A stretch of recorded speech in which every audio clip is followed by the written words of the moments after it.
Bien, bonjour à toutes et à tous. Bienvenue à ce temps fort de l'hommage rétrospectif que l'on consacre cette année à Ingrid Caven. Il y a 50 ans de chant et de cinéma. Donc pour cette masterclass, on est très heureux et honoré d'accueillir Alexander Garcia-Luttmann qui vient de Berlin pour converser avec son ami Ingrid Caven. Alexander, tu es philosophe, tu enseignes l'esthétique à l'Université des Arts à Berlin, tu as publié un nombre important de livres, tu as étudié la philosophie avec Jacques Derrida à Paris, tu as publié des livres de philosophie, des livres d'esthétique, des livres de pensée de l'art, mais tu es aussi un très grand cinéphile. Tu as notamment publié un livre sur Luchino Visconti, un de tes cinéastes de chevet. Mais voilà, l'écriture des images, l'écriture sur les images, sur le cinéma est une partie importante désormais de ton écriture. Merci beaucoup d'être avec nous, d'être venu de Berlin. Je vous demande d'applaudir chaleureusement Ingrid Caven et Alexander Garcia-Luttmann. Et sans plus de cérémonie, je vous passe la parole. Ah oui, merci. Merci Cyril. Bon, merci beaucoup. Ça marche? Oui, ça marche. Ça marche. On y va. Ça s'appelle une masterclass, mais on va essayer de s'amuser un peu quand même. Merci beaucoup de m'avoir invité. Merci Ingrid d'avoir insisté pour que je puisse être à Marseille et d'avoir proposé que je sois là en premier lieu. Et on va voir quelques extraits de différents films avec Ingrid qu'on a préparés. Mais on ne commence pas tout de suite par les extraits. On commence en parlant un peu, si tu veux. Et Peut-être non, aussi, les questions plus tard, peut-être. Non? S'il y a des gens, quelqu'un qui a déjà vu des films ou quelque chose comme ça, on peut aussi supporter quelques questions, non? Oui, on peut. Ça va être dur, mais on va essayer. Parce que cette masterclass, pour moi, c'est plutôt une maîtresse classe. Et une classe de la femme maîtresse. Alors, je vais un peu jouer ça. Mais je vous dis tout de suite, dès que je vais devant une caméra, devant un public comme vous, je joue tout de suite. Alors, j'essaie quand même d'être très vrai avec ce que je pense et avec mon âme qui a le droit d'être vraie et d'être juste au moment où elle se trouve. Ça, je fais confiance, mais autrement, je joue quand même. Je joue à l'extérieur. Je ne peux pas faire semblant que vous n'êtes pas là et me regarder avec beaucoup d'œil. Et je ne peux pas faire semblant non plus que la caméra est là. Je ne peux pas. Et je ne veux pas. Bon. Alors, je pourrais commencer aussi par une petite anecdote, si tu veux. Parce qu'on s'est rencontrés il y a à peu près une dizaine d'années à Amsterdam pour une conversation. On nous avait invités à parler tous les deux de Fassbinder et le corps chez Fassbinder. Et il y avait un troisième. Il y avait quelqu'un qui s'appelle Thomas Elsässer et qui enseignait... Voilà, qui a écrit un gros livre sur Fassbinder et qui était aussi spécialiste du mélo au cinéma. Et je me rappelle que moi, je ne connaissais ni Thomas ni toi.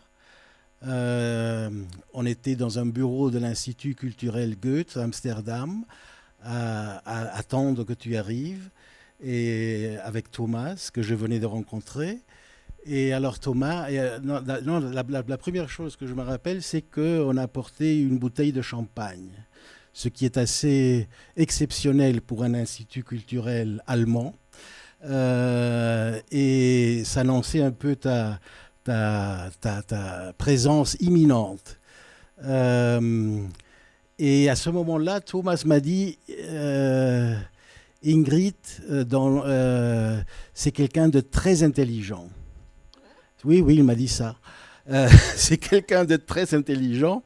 C'est l'intelligence dans l'entourage de Fassbinder. Et moi, évidemment, ça m'a beaucoup intrigué. Après, j'ai compris pourquoi il a dit ça. Et donc, si on commence par ça, par cette petite anecdote biographique, si tu veux, de cette rencontre, et on ajoute encore une chose que j'aimerais bien ajouter, tout en restant avec cette question de l'intelligence. Hier, deuxième remarque, hier j'ai été frappé en regardant pour la première fois le très beau, magnifique film de Daniel Schmidt, Heute Nacht oder Nie, Ce soir ou jamais, et on a un peu parlé après avec toi, où tout d'un coup, un personnage, dit cette phrase, et il l'a dit en italien, mais je traduis tout de suite. Nous sommes des formalistes, nous ne sommes pas des moralistes, nous sommes des révolutionnaires. Voilà. Et alors, ça m'a beaucoup frappé parce que je sais que quand on parle, tu dis toujours que pour toi, le plus important, qu'il s'agisse d'un film ou d'une musique, c'est la forme. Que tout doit passer d'abord par la forme, par une invention. Et ça commence par l'État d'ailleurs. Ça commence l'État. Ah, l'État. C'est une confrontation aussi à la forme nécessaire de l'État. Oui. Avant une anarchie ou avant un bordel terrible, parce que nous ne sommes pas parfaites, ni moi, ni vous, ni toi, ni lui. Bon, alors c'est bien qu'il y a un État, à mon avis. Mais qu'est-ce qu'on peut faire pour se battre? Il faut aussi une structure. Il faut, à mon avis, il faut une structure, il faut une forme. Et je l'ai appris dans la musique. Parce qu'à l'époque, il n'y avait pas le streaming, il n'y avait pas la communication facile avec le monde entier. On était individuels, on était chez nous, en Allemagne, il y avait encore un peu la tradition à la maison de faire des petits orchestres ou des petits groupes qui chantent ensemble et qui font de la musique. Mais qu'est-ce qu'il fallait pour faire ensemble? Il fallait connaître un peu dans notre vieille culture de l'ancienne Europe, il fallait connaître un peu la partition, un peu d'écriture de la partition. On avait encore vu des livres. Alors tout ça, c'était basé pour moi très, très tôt sur une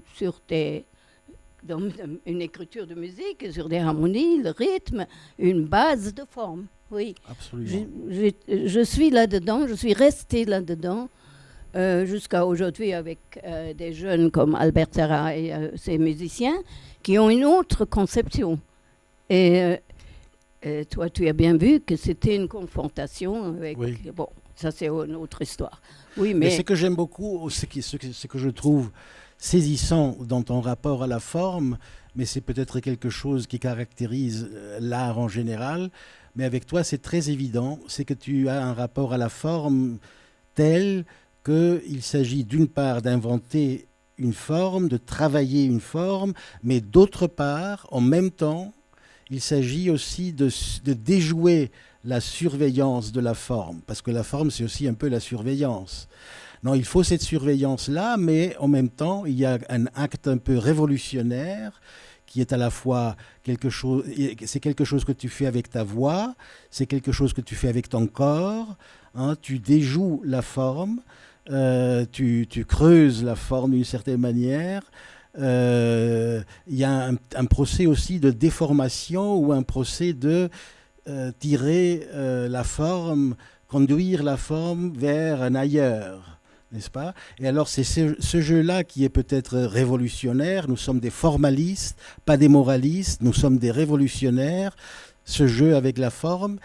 Et je dirais, pour reprendre ce qu'on disait avant à propos de l'intelligence, je dirais que tu es très intelligente, mais ce qui est plus intéressant, c'est que d'une certaine manière, tu es dans la pensée, à mon avis. Parce que justement, faire ça avec la forme, inventer une forme et en même temps déjouer cette forme-là, tu vois, déformer la forme avec le corps, déformer le langage, la langue, le tirer vers autre chose. Je crois pas, excuse-moi, je crois pas que c'est une déformation, c'est une... Pas au sens négatif. Oui, mais je pense que c'est une... pour faire une bonne musique, bien sûr, ça ne suffit pas de suivre la la partiture, la partition, ça suffit pas. Ça devient mécanique. C'est pour IA qui va apprendre probablement aussi de lire une partition. Bon, mais la base, c'est quand même un musicien qui joue avec les autres musiciens, qui n'est pas seul, qui joue. C'est toujours, on veut être à la hauteur de l'autre. Ça veut dire on se bat aussi, non? Dans un orchestre, en Allemagne, il y avait encore beaucoup de ça. On se bat, on veut être quand même un peu la meilleure. On ne pense pas qu'on est seulement gentil, qu'on est seulement pareil, qu'on est comme tout le monde. Et c'est pas possible si on veut faire une bonne musique.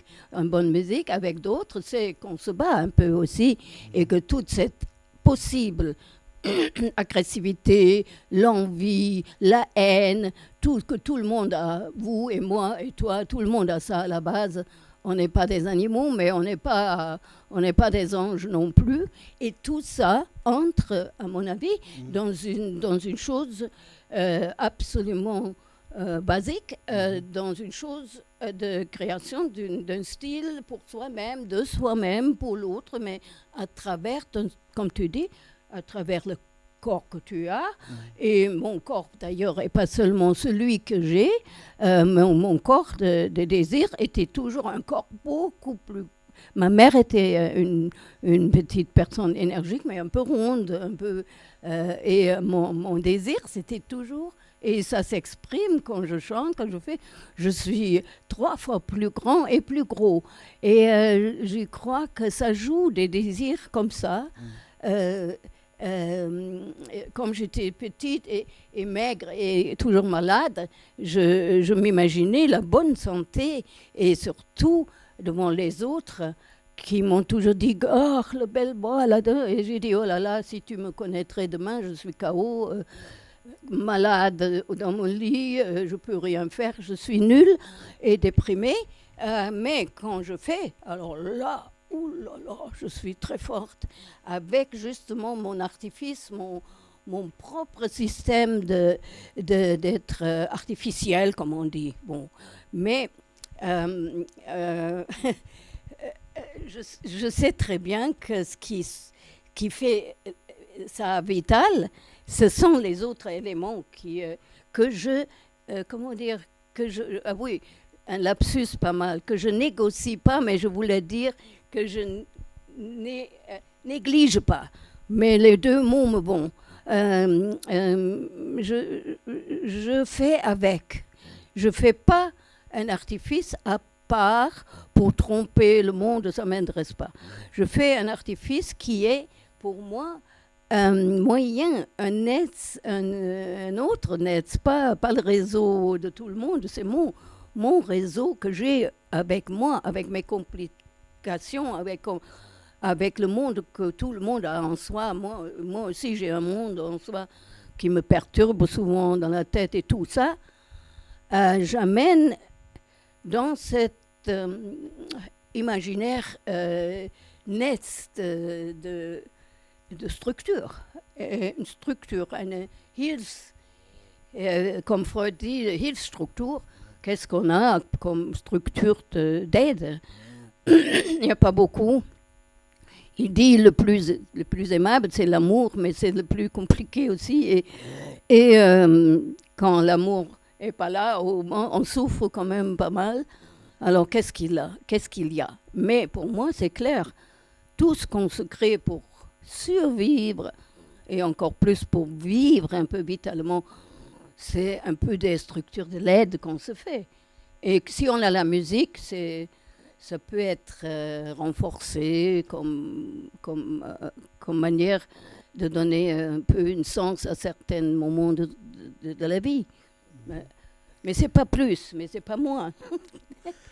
Alors si tu entends cette phrase que j'ai citée du film de Daniel Schmitt, siamo formalisti, nous sommes des formalistes, nous ne sommes pas des moralistes, nous sommes des révolutionnaires. Je trouve que c'est une phrase très contemporaine. Et je sais que toi, le film date de 1972, je crois, donc ça fait un moment.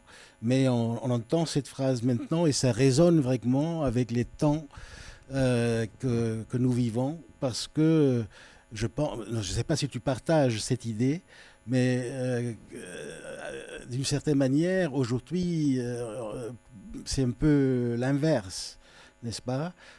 C'est les moralistes qui sont en train de vaincre. Mais excuse-moi, pour nous, à l'époque, Oui, c'était presque un bon mot. oui. Sans esthétique, pas de morale. Sans morale, pas d'esthétique. On ne parlait même pas de ça. C'était évident. Comme on ne parlait pas à l'époque, qu'on voulait quand même faire activement quelque chose contre le soi-disant normalité.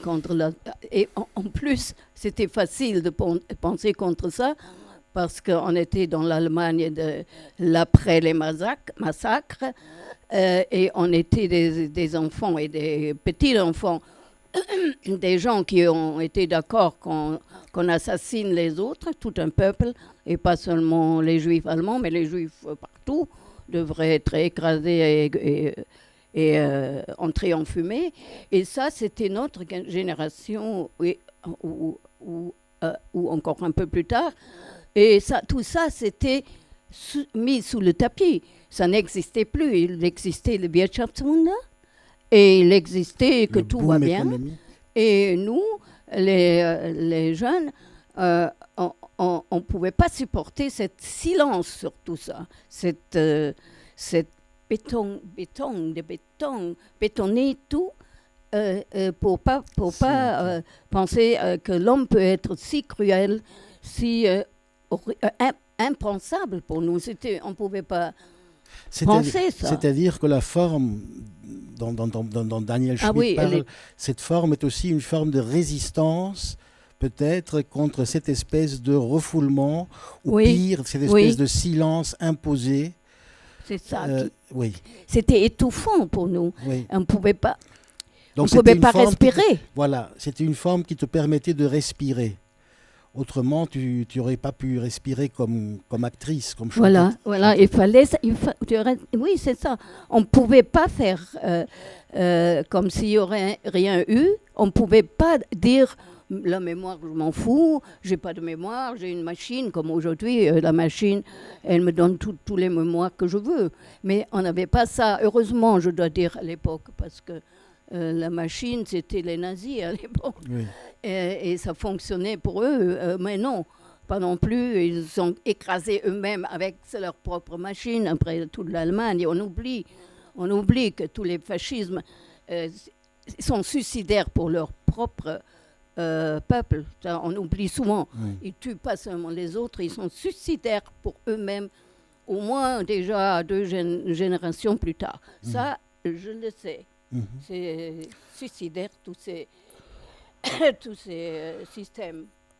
On va reparler de ça dans un moment, parce qu'on a préparé un extrait de L'ombre des anges, un autre film de Daniel Schmitt, Schatten der Engel, qui est un film très difficile à voir de nos jours.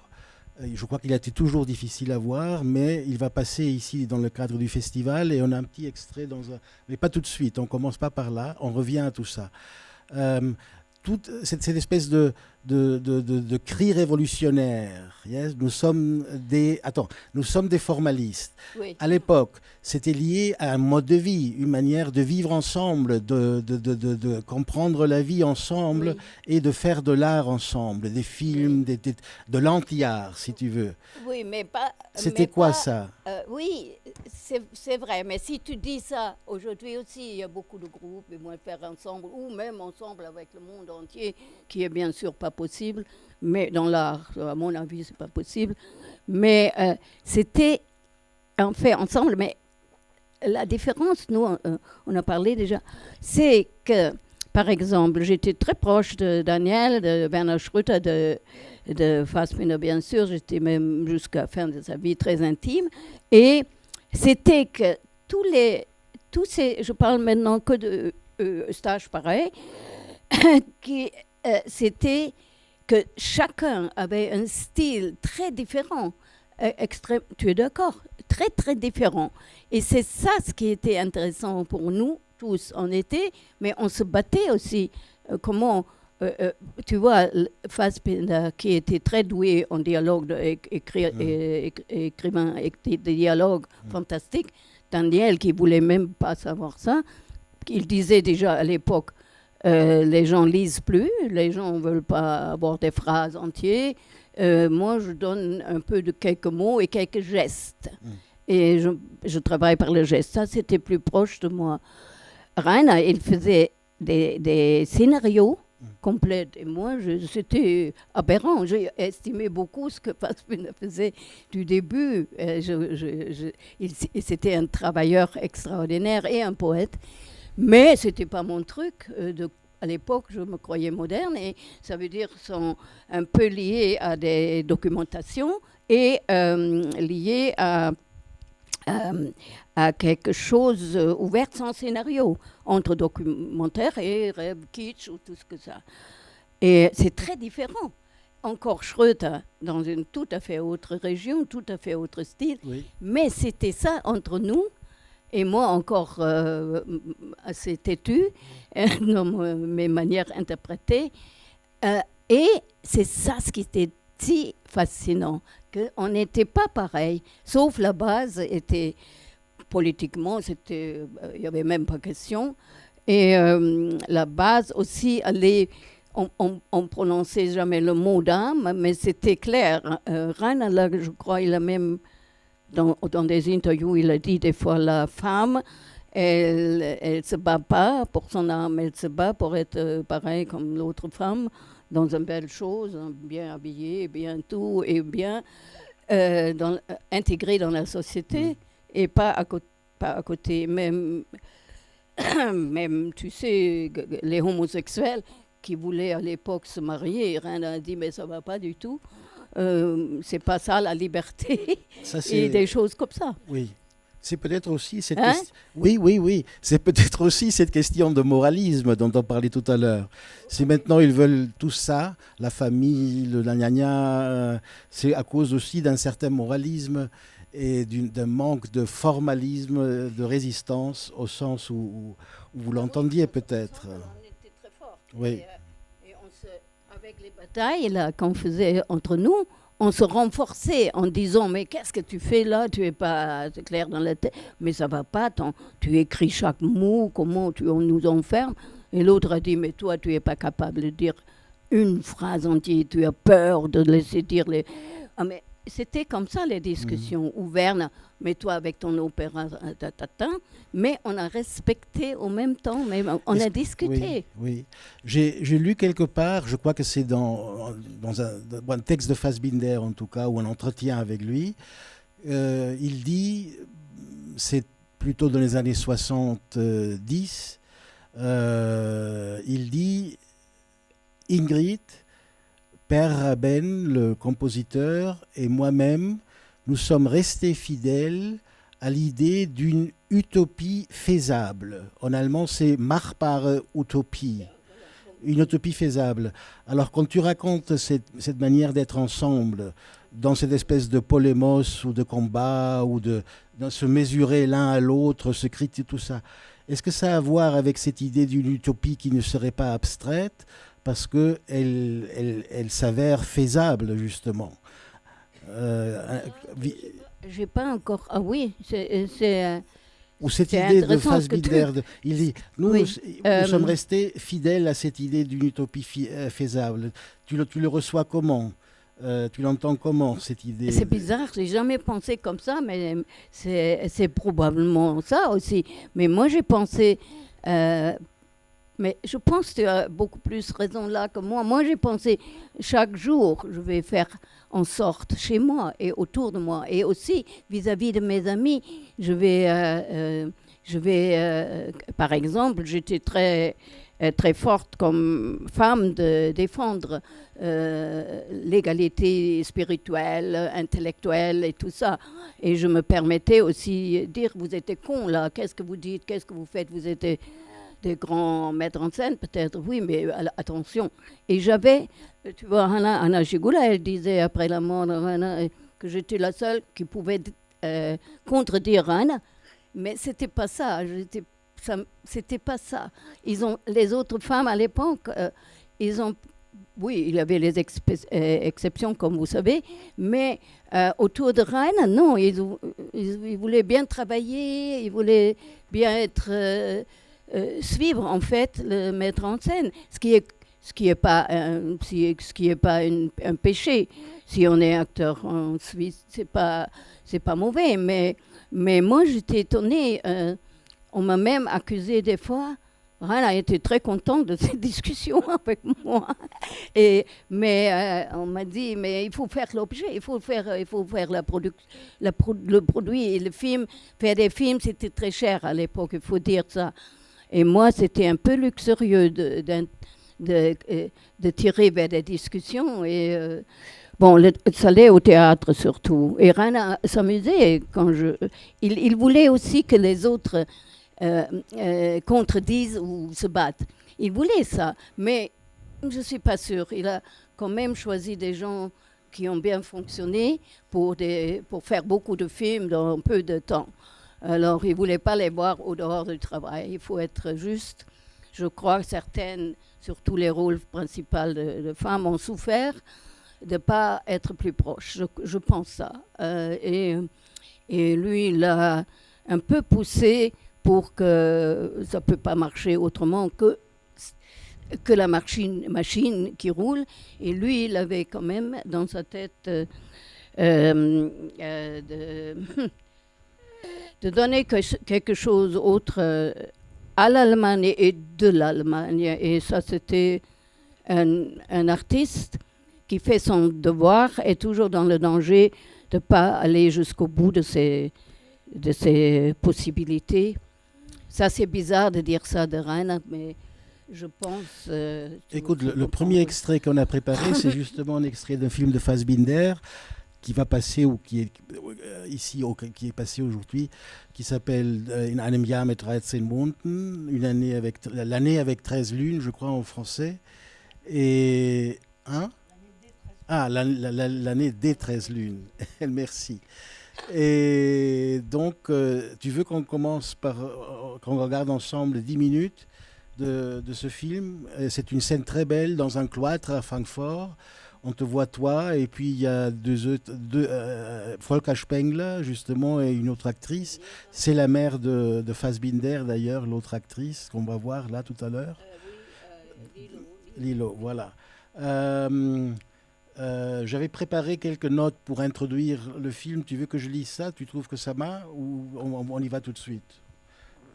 Juste pour situer un peu la scène qu'on va voir tout à l'heure. C'est la scène la plus longue, mais comme tu disais hier à propos de la musique, il faut que ce soit un peu long parfois pour s'adapter à la temporalité aussi du cinéma et pas simplement prétendre que c'est le même temps sur l'écran que le temps que nous vivons ici dans la salle. Alors, dans ce film de Fassbinder, qui date de 1978, tu joues le rôle de ce qu'en allemand on pourrait appeler une Kindfrau, une sorte de femme-enfant prostituée, qui porte une petite veste courte en peluche bleu clair, une veste que tu portes aussi dans Schatten der Engel, l'ombre des anges. Et cette femme s'appelle Zora la Rouge. Dans le film. Oui. Zora la Rouge est un personnage d'un livre écrit au début des années 40 par un écrivain allemand exilé en Suisse, personnage qui commande une bande de jeunes orphelins rebelles. Mais Zora la Rouge est aussi le nom d'une organisation de révolutionnaires féministes radicales et d'extrême gauche qui s'est formée en Allemagne au début des années 70.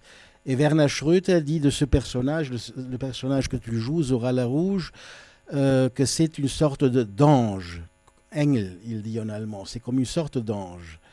En fait, dans le film de Fassbinder, Zora la Rouge est une prostituée douée d'une profonde compassion pour les créatures humaines ou autres. Une créature, comment? Une profonde compassion pour les créatures humaines ou autres. Hein? Elle cherche à aider un homme qui se retrouve de plus en plus seul et de plus en plus désespéré. S'ayant épris d'un autre homme, il est devenu femme pour lui plaire, c'est Elvira dans le film, Or, ce qui me semble remarquable, c'est que tu joues le rôle de Zora la Rouge de telle façon qu'elle reste toujours la même et en même temps ne cesse de se transformer pendant le film. La première fois qu'elle apparaît sur l'écran, Zora, ou cet ange dont parle Schroeter, agit de façon pratique et pragmatique. Elle incarne une vie active plutôt qu'une vie contemplative. Hands-on, comme on dirait en anglais. Toi aussi, tu es un peu comme ça, hands-on. Peu après, elle se promène dans un abattoir et regarde les yeux grands ouverts et un peu apeurée les bêtes qui pondent et qui sont en train d'être éventrées, comme si elle découvrait un monde terrible et incroyable, un monde cruel et sans pitié. Elle tremble. Et après, il y a cette scène qu'on va donc voir maintenant à l'intérieur d'un couvent, dans le cloître. Et là, tu deviens une figure comme figée, immobile, parce que la douleur qui t'envahit devant la misère des autres est à peu près invivable, presque invivable. Hein? Regardons ça ensemble. Je crois qu'on peut se mettre là, si tu veux. On le fait? C'est très bizarre. C'est bizarre, elle marche comme ça. Ça m'arrive aujourd'hui. Mais le micro. Oui, merci. Micro. Merci le mettre en scène. C'est incroyable, mais là, il faut dire quelque chose très, très dramatique pour Raina et pour moi. Ce film était fait après la mort de Armin Meier. Et Armin était un temps l'amant qui habitait avec Raina, ça c'était rare. Il a essayé avec Salem Ben Hedi et il a essayé aussi avec Armin un temps de vivre vraiment dans le même appartement et chaque fois ça ne marchait pas. Alors depuis 1 an déjà avant le drame, Armin n'était pas seul, il avait beaucoup d'amis, il était très aimé, très bien entouré. Il avait gardé les clés de l'appartement de Raina, mais Raina avait plus ils étaient séparés. Et séparés, je pense, en partie parce qu'Armin, à un moment, il s'est identifié beaucoup à moi. Moi, j'étais déjà à Paris et on avait un appartement à Paris où Raina venait, mais Armin a senti qu'il y a un rapport entre Raina et moi qui passait par le langage, par la situation, par les lectures, par des livres, même livres, etc. Et quand même une espèce d'intimité que Armin, qui était homosexuel, très clair, très simple, et pas simple, jamais rien n'est simple, mais je veux dire, c'était clair qu'il était homosexuel, mais il m'aimait beaucoup, un peu trop aussi, mais j'ai appris plus tard, il s'est identifié à l'ancienne femme, comme Raina disait toujours, on ne peut pas... parce que, bon, je suis restée un peu dans sa tête, sa femme de Raina, et Armin n'était pas... il a senti ça.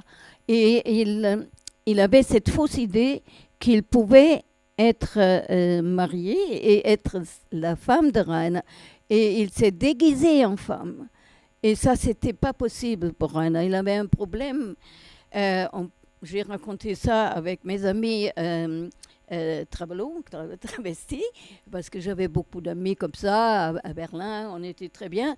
Et ils m'ont dit, mais oui, il est contre. Raina avait peur de ça. Non, il était contre ça. Mais bien sûr, je lui ai dit, peut-être tu aimerais quand même bien de faire ça. Tu es tellement contre comme dans la bourgeoisie souvent. Et Armin, à mon avis, il a fait cette grande erreur dans ce rapport avec Raina de se déguiser en femme. Il est venu en femme.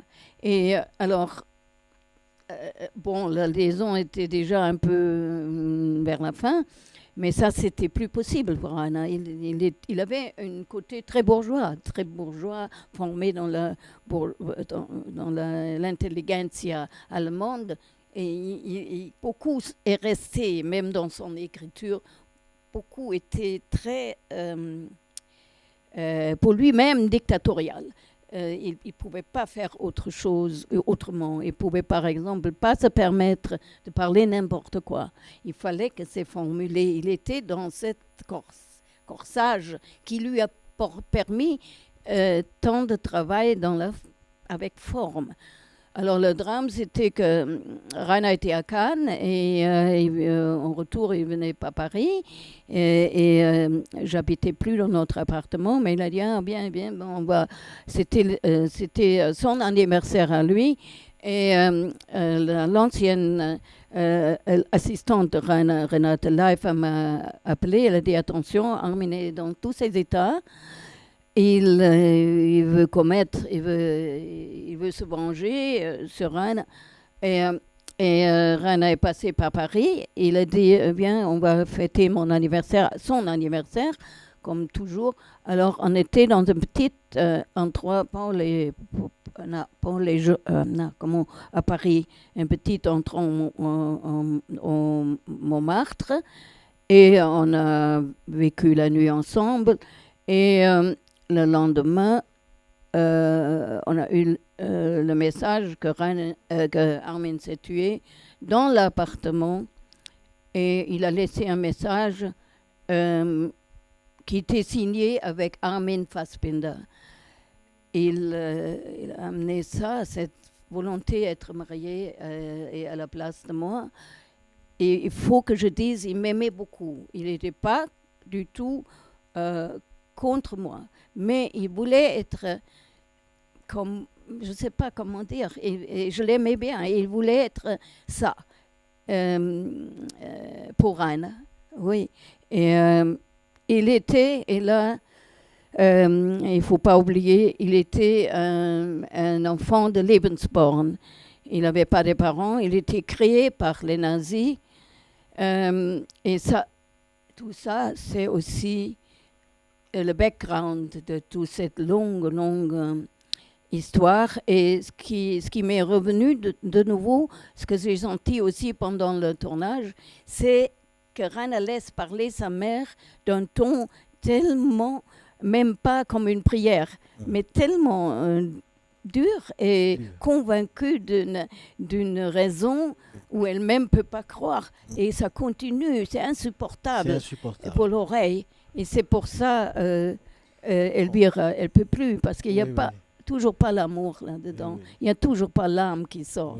Il y a une autre diction qui est maintenant une de l'Église, mais qui est pas non plus là ce que Erwin, Elvira a besoin. Et c'est Elvira qui le sent, et la Rothesora, bien sûr, elle attend qu'elle ouvre un peu son cœur et son âme, et pas seulement son intelligence et son croyance. Et ça ne se passe pas, pardon. Non. C'est une scène que j'ai choisie aussi parce qu'on l'a choisie ensemble, parce que on voit très bien dans cette scène l'importance, tu l'as dit toi-même tout à l'heure, cette importance de la forme, parce que c'est une scène extrêmement organisée de tous les points de vue, avec les travelling, avec tous les mouvements, tout est parfaitement décidé à l'avance. Et aussi, comme Rainer me laisse faire la gentille petite... Mais justement, c'est ce que je voulais dire. Mais dans cette formalisme extrême, nous sommes des formalistes, dans ce formalisme extrême, qui a aussi un côté autoritaire, justement, un côté violent et brutal, il y a ces petits personnages de Zora la Rouge que tu joues, et qui ne se soumet pas complètement à cette loi de la forme, non, qui passe à travers ou entre la, je ne sais pas comment dire, mais qui saute comme une petite fille qui va voir la maîtresse d'école ou la bonne sœur là, et à la fin, elle ne supporte plus cette dureté de la forme elle-même, elle est là figée à pleurer. Alors toi, d'une certaine manière, tu n'es pas complètement soumise à cette forme-là. Oui, tu touches bien sûr à quelque chose que je ne veux pas trop savoir. Et là, les choses comme ça. Par exemple, que Rana pouvait avoir l'idée que je fais Hippelhäuschen, comment on dit ça, je ne sais français. pas. Oui, que je fais ça. C'est incroyable. Je ne sais même pas ce que c'est. Mais Qu'est-ce que c'est? il pouvait l'avoir avec aucun autre acteur, aucune. Et il pouvait l'avoir avec moi parce que notre rapport était aussi... et c'était ça, ce que je crois que ça a tenu si longtemps que Rana et moi, entre nous, on pouvait s'amuser, wie sagt man, auf Kosten des anderen. On pouvait entre nous s'amuser oui. Voilà. Oui, de Au dépend de l'autre. Et on était capable aussi de mener des batailles très fortes et intimes quand on a échangé. Mais quoi, toi, tu parles de la femme qui cherche son âme, mais toi, Raina, la femme, toi comme femme, moi d'ailleurs je l'ai appelée Mary, et tout le monde l'appelait Mary, et il fallait qu'il se confonde parce que sa structure de sa famille, c'était qu'il était aussi l'homme pour sa femme il m'a présenté toujours, même après le divorce, et après il disait plus ma femme, il disait mon ex-femme, mais il refusait mon nom, Caben ou Ingrid ou Schmidt. Non, j'étais son ex-femme ou sa femme, des fois il se trompait jusqu'au bout, jusqu'à la fin. Il avait dans la tête, il avait choisi, lui, cette femme, avant que je le savais. Il disent, oui, j'ai appris ça très tard, qu'il m'a choisi, que je serais sa femme. Bon, il a travaillé à ça. Il avait réussi. Je l'ai aimé aussi plus tard, pas tout de suite, parce que c'était quand même un peu homosexuel, comment ça. J'étais très bourgeoise aussi de ce côté. J'ai fait des expériments pour la libération, pour être libre. J'ai fait avec des femmes, mais je ne dormais pas avec un homme homosexuel. Alors ça, non. Et finalement, ça s'est passé, et je suis tombée très amoureuse de Raina. Mais d'abord, c'était mon meilleur ami. Et le chemin a amené vers là, oui. Et avec les autres, j'étais amie aussi. Et avec Schröter, c'est resté comme entre enfants. La relation très, très bien, très libre. Avec Werner, avec Daniel, très compliqué. On était aussi intimement un temps, on a vécu un peu ensemble comme ça. Mais le plus facile, pour ma vie, c'était avec Werner. Là, les jeux étaient Mickey Mouse, etc. Et on aimait beaucoup ça. Mais alors avec Armin, c'était vraiment dramatique. Oui. Et c'est transformé dans ce film que ça touche aussi, bien sûr, surtout aussi à Raina lui-même. Et peut-être aussi, bien sûr, un autre rapport aussi, un peu comme ça. Il fallait quand même pas rester dans une nostalgie, tirer le passé vers le maintenant, même du tournage du moment. Même chez Raina, là, dans le scénario, n'était pas écrit Rote Zora et Martiple, pas du tout. C'est toi qui le fais. Il a dit, ah bon. Oui, je le fais. Ah ben, bien sûr, je le fais. Oui. Justement, si je serais une jeune fille, quand j'aurais été très jeune pour faire ça, j'aurais dit nein, das mache ich nicht. Mais dans mon âge-là, oui. Mais oui, c'est une transcription. C'est comme avoir écrit. Maintenant, je lui montre qu'il s'agit de quelqu'un petit et jeune, de son enfant. Et je fais ça. C'est un peu à côté. Mais c'était une idée de Raina, très très forte. Je pense qu'elle est très forte, cette idée. Oui, c'est pour cela que j'ai lu récemment dans un article qu'on a écrit sur toi que tu es surtout chanteuse, chantatrice et pas vraiment actrice ou seulement... Et je trouve que c'est faux. C'est faux. Hein? Justement parce que je ne suis pas vraiment... Oui, parce que tu n'es pas vraiment, c'est ça la clé. Parce que je trouve que c'est faux. Simplement, tu es déjà ailleurs, dans un ailleurs, d'une certaine manière. C'est pour cela qu'il y a ce jeu qui pour moi est un jeu de la pensée. Non pas au sens où on pense quelque chose, mais on est vraiment dans la pensée. On se soumet à une forme et à la fois on ne le fait pas. une vérité, quelque chose de ou plutôt quelque chose de véridique, pas une vérité, mais quelque chose de véridique à quoi ça touche. Et bon, et alors j'ai pensé que maintenant, après cette scène où tu joues un rôle sans le jouer, ou en faisant plus ou autre chose que simplement jouer le rôle, alors qu'on voit très bien que la mère de Rainer Fassbinder, elle joue le rôle, elle fait ce qu'on lui dit. En même temps, Et Spengler aussi. Le rôle, elle va un peu trop loin pour être une bonne rôle. C'est vrai, peut-être, oui. Mais toi, tu fais tout de suite autre chose. Alors que tu joues le rôle, ça aussi. Mais je crois, mais tu poses des questions qui me font, il faut que je réfléchisse vraiment. Oui, je joue le rôle, mais c'est comme je suis obligée, comme avec la musique, de laisser venir quelque chose autre. Oui. Qui doit se libérer au moment même. Autrement, comme jouer un instrument, oui. je ne serais pas contente. Oui. Je suis toujours ce qu'on m'a reproché, mon maître en scène de moi-même, d'un côté, de laisser venir une chose vraie. Oui. J'aime pas le mot trop, mais vrai dans le rôle qui touche à mon état du moment. Oui. Et souvent, ça donne quelque chose un peu à côté, oui, mais un peu, à mon avis, encore une fois le mot, vrai, mais à travers tous ces systèmes qui tiennent. Oui. Le système où, comme tu dis, la forme doit tenir, oui. pour que ça peut avoir une liberté un peu anarchique. Exactement, mais cette anarchie, elle hante aussi la forme. Et elle est nécessaire. Oui. Parce que sans la forme, c'est l'anarchie, c'est rien. Oui. C'est tout ce naturel. Aujourd'hui, j'y crois pas du tout. Mais quand il n'y a pas d'anarchie, la forme aussi, elle est rien. Ah, elle est nécessaire. Oui. Ouf. Il faut faire attention aujourd'hui. Aujourd'hui, je veux faire attention parce que aujourd'hui, je suis devenue aussi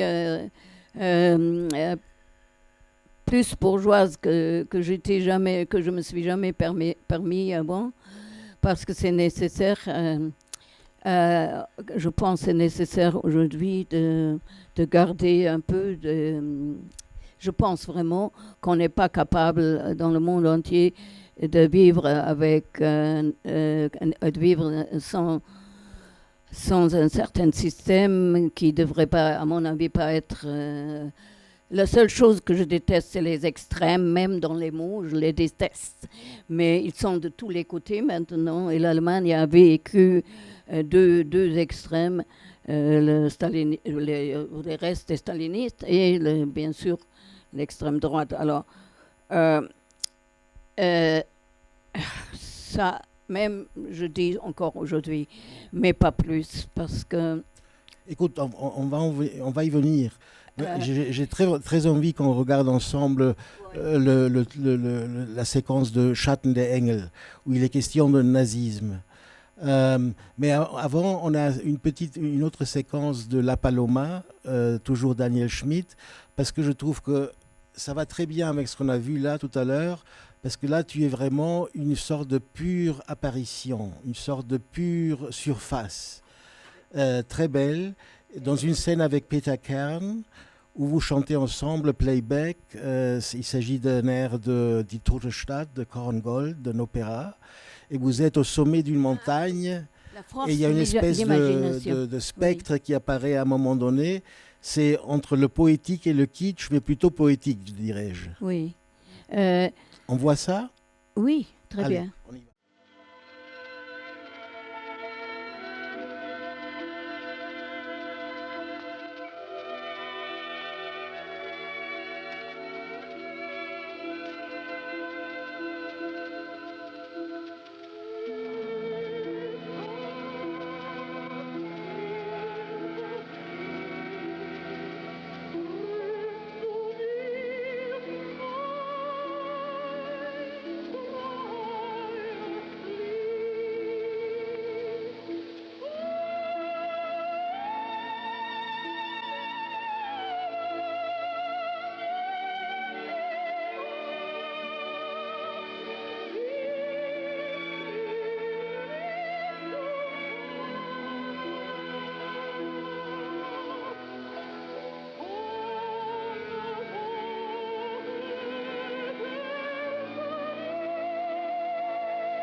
Daniel était peut-être le seul qui était très tôt très pessimiste pour la survie des vrais cinémas avec son histoire, depuis le film muet jusqu'à nous à l'époque.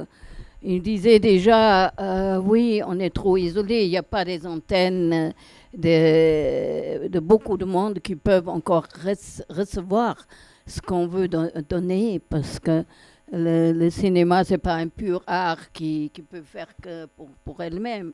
Elle est liée à la technique. D'ailleurs, les révolutions du cinéma se sont faites avec la technique. Technique commençait avec l'évolution du technique. Et aujourd'hui, où tout le monde...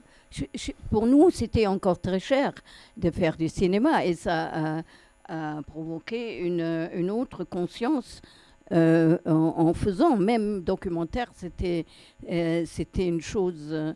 intéressante, parce qu'il fallait faire très attention. Aujourd'hui, je ne sais pas ce que ça veut dire, parce que tout le monde peut faire pour très peu de moyens ce qu'il peut faire. Mais où sont les possibilités de se restreindre, de faire quelque chose qui a à voir avec une singularité et à voir avec une ouverture quand même pour le monde? Je ne le sais pas. Quand tu revois cette scène qu'on a vue là tout à l'heure de La Paloma, qui est très très différente par rapport à ce qu'on a vu avant, un peu à l'opposé presque. Oui. Hein? La manière. La manière, voilà. Oui. Qu'est-ce que c'est pour toi? Aujourd'hui, c'est plutôt très rare de voir un film. Mais il y avait beaucoup de théories derrière. Ah bon? Je pense qu'il y avait beaucoup de... surtout chez Daniel, il y avait quand même la force de l'imagination. Oui. C'était comment dire? Pour Daniel, c'était quelque chose, et pour moi aussi d'ailleurs, c'était quelque chose de vital, plus forte que... mais il y a chez Freud une phrase qui dit, que je n'ai pas très bien compris, mais la phrase, la formule me plaît. Il dit, l'art, c'est la matérialisation des idées. Mm-hmm. Et ça me plaît sans que je comprenne vraiment ce qu'il veut dire, parce que souvent on ne comprend pas ce qu'il veut dire. Mm-hmm. Mais il a quand même des côtés où je lui crois. Alors j'y crois cette phrase, mais elle est bizarre. Mm-hmm. Toi, tu comprends peut-être mieux ça, mais elle me plaît. Mm-hmm. La matérialisation. Alors, c'est pas comme on veut faire croire avec les machines, c'est dans le vague, dans le flou et dans le joli, ou dans le méchant, ou dans... Maintenant, la mode est tellement dans le pas méchant, même pas méchant, mais très douloureuse, très... on cherche cette...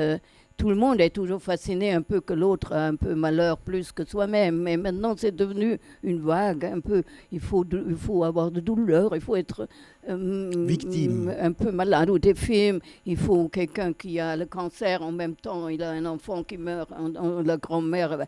Alors il y a cette côté où il y a tellement de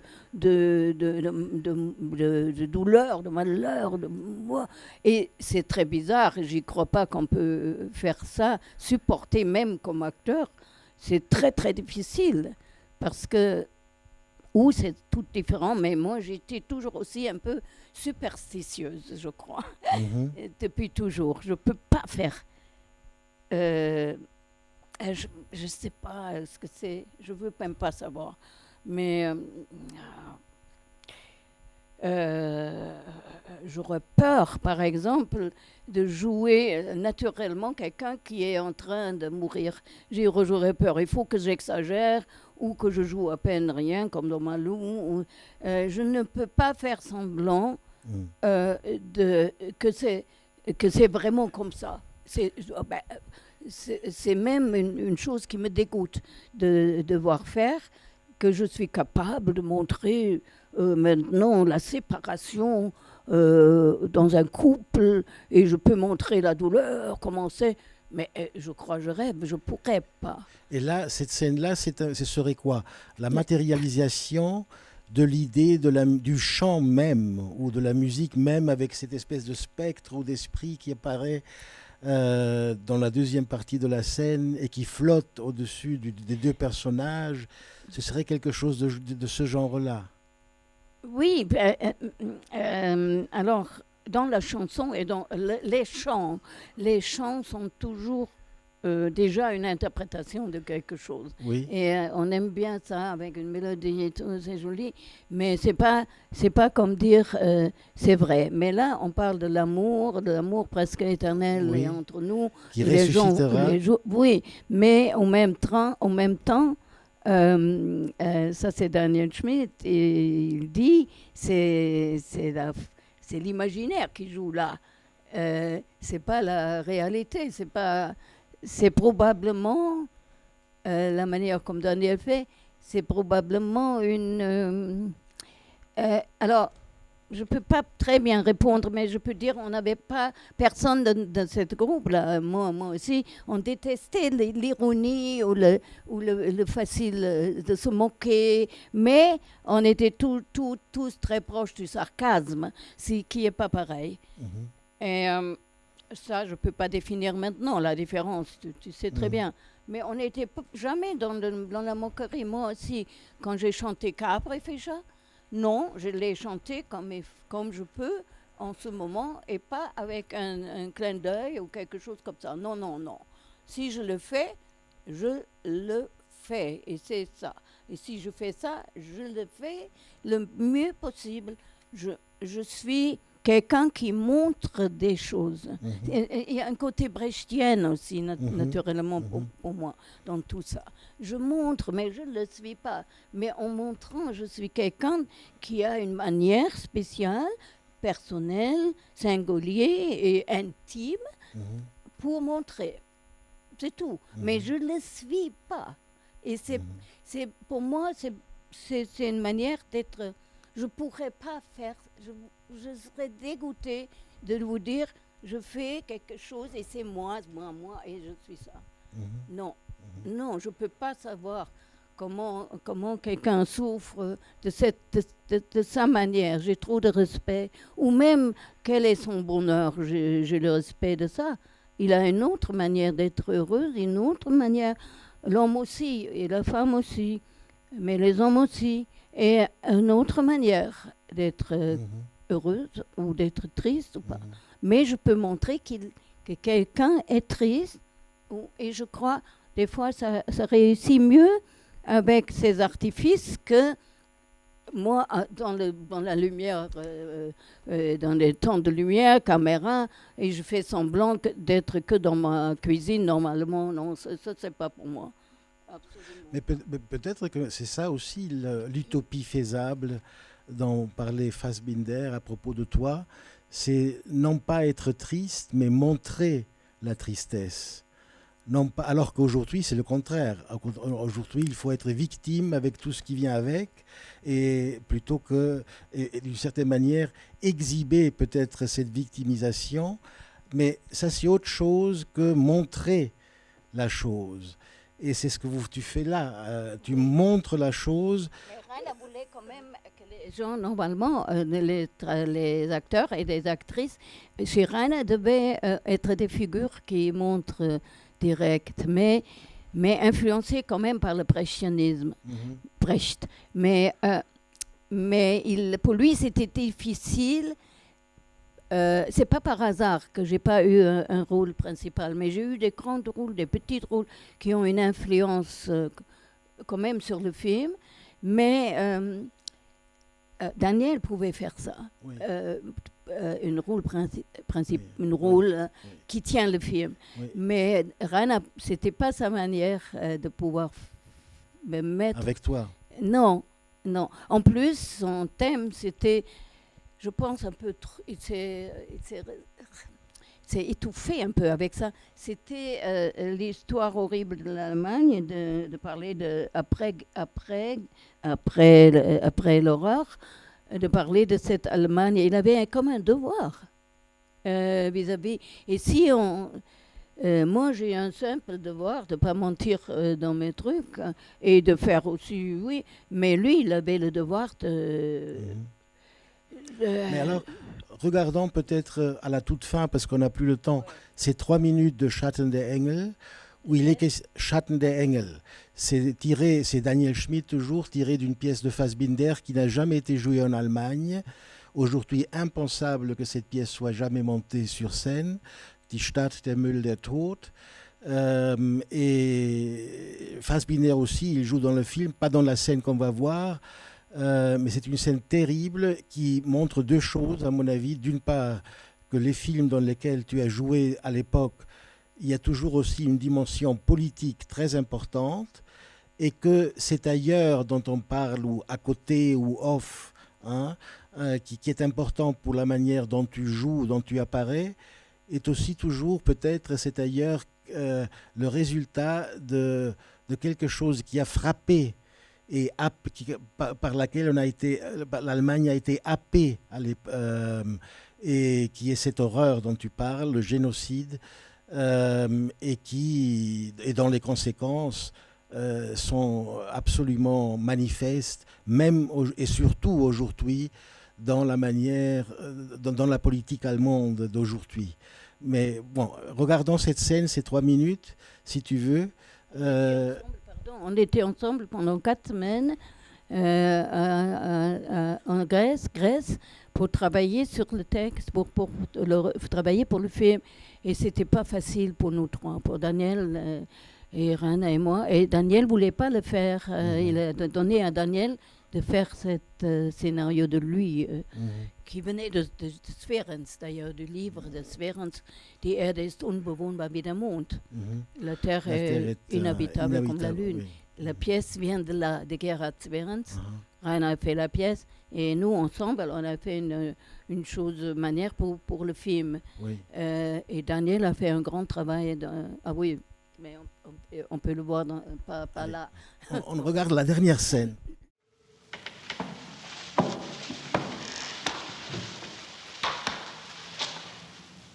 Wie geht es ihm?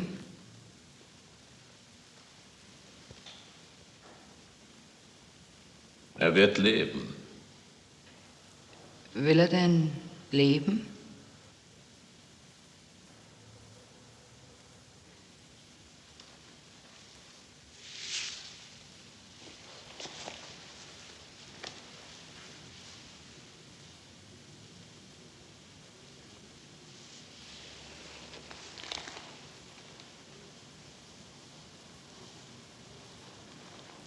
Das weiß, wer die Kraft hat, in Seelen zu schauen.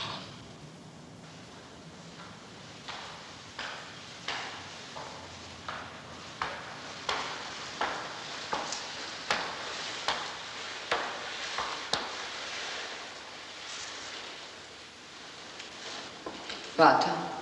Ja. Was ist es, dass der Jude mich benutzt, um dich zu bekämpfen? Er hebt dich empor, um dich zu erniedrigen. Der Gedanke ist einfach. Hast du ihm denn so wehgetan?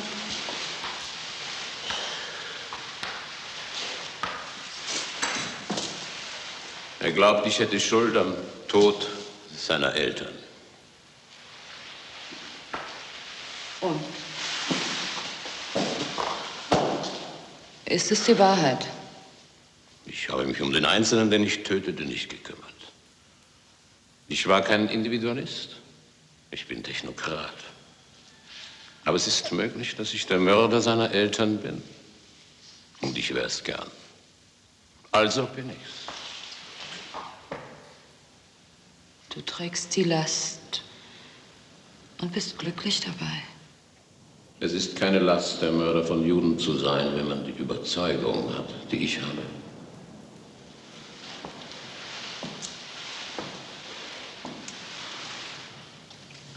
Und die Erniedrigungen treffen dich nicht? Sie gelten nicht wirklich mir. Aber es gibt zu denken. Was ist das für ein Staat, der zulässt, was täglich geschieht?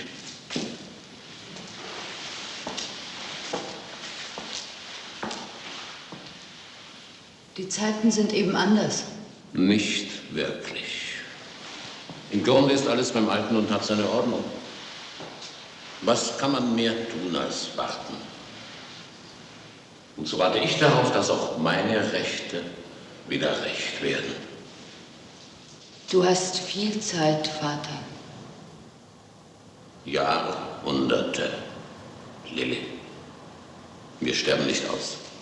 Und jeder Schmerz, der zugefügt wird, macht uns freier und stark. Der Faschismus wird siegen.